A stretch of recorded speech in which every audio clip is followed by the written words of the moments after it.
sa kabila ng pagiging malamig na klima at makakapal na yelo, ang tanging makikita sa Antarctica ay mayroon pala itong tinatagong isang pambihirang nilalang na kayang kumitid ng buhay.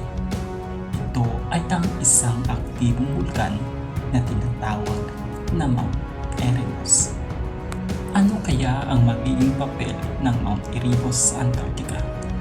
Kung ikaw ay tatanungin, delikado ba ang Mount Erebus o isa itong biyaya sa mga tao? Ano kaya ang dahilan at paano nagkaroon at nabuo ang bulkan sa isang nagyayelong lugar? Yan ang ating aalamin. Kung gusto mo ang mga ganitong topic, ay huwag kalimutan mag-like, mag-share at mag-subscribe para hindi ka mahuli sa mga bago kong uploads.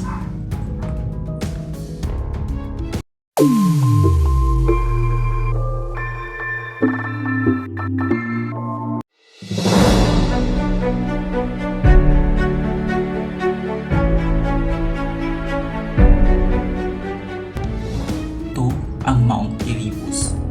At alam mo bang isa ito sa pinaka-aktibo at pangalawa sa pinakamataas na bulkan na matatagpuan sa Antarctica?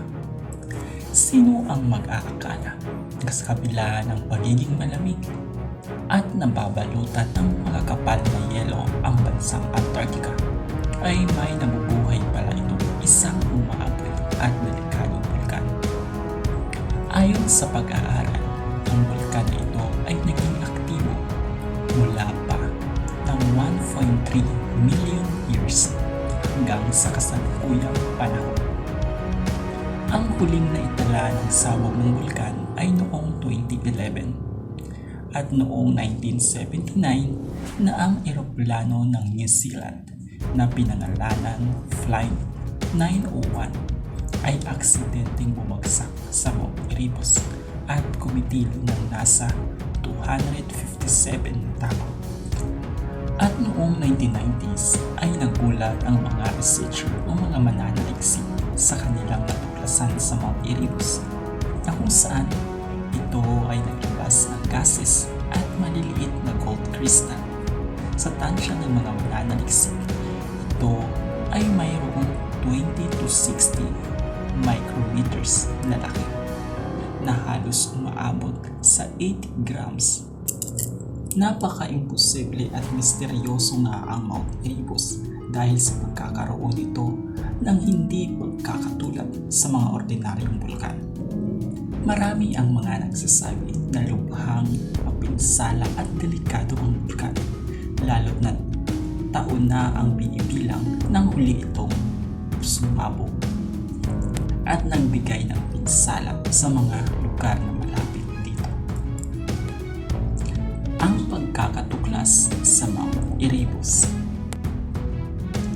Taong January 27, 1841 nang na-discover ni James Clark Ross ang Mount Erebus sa kanyang Antarctic expedition.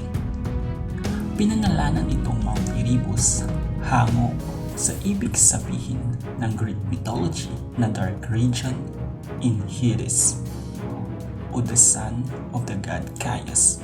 Ang summit ng bulkan ay may sukat na 3,794 meter o nasa 12,448 feet.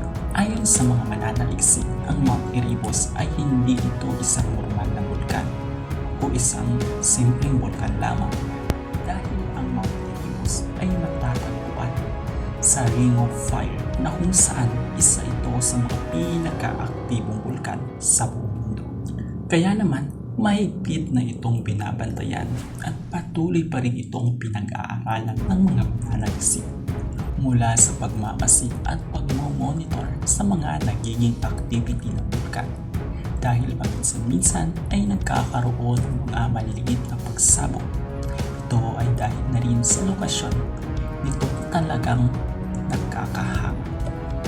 Idagdag pa dito na ang Mount Erebus ay ang the world historical active volcano sa buong mundo dahil sa tanda ng Mount Erebus ng million years na talagang hanggang sa ngayon ay nananatili pa rin itong aktibo. Kahit na sinasabing milyong taon na ang lumipas, ay hanggang sa ngayon ay makikita pa rin natin na paminsan-minsan ay nagkakaroon ng mga maliliit na activities ang Mount Erebus. Kung nagustuhan mo ang topic natin ngayon, ay huwag kalimutan mag-like, mag-share at mag-subscribe para hindi ka mahuli sa mga bago kong uploads.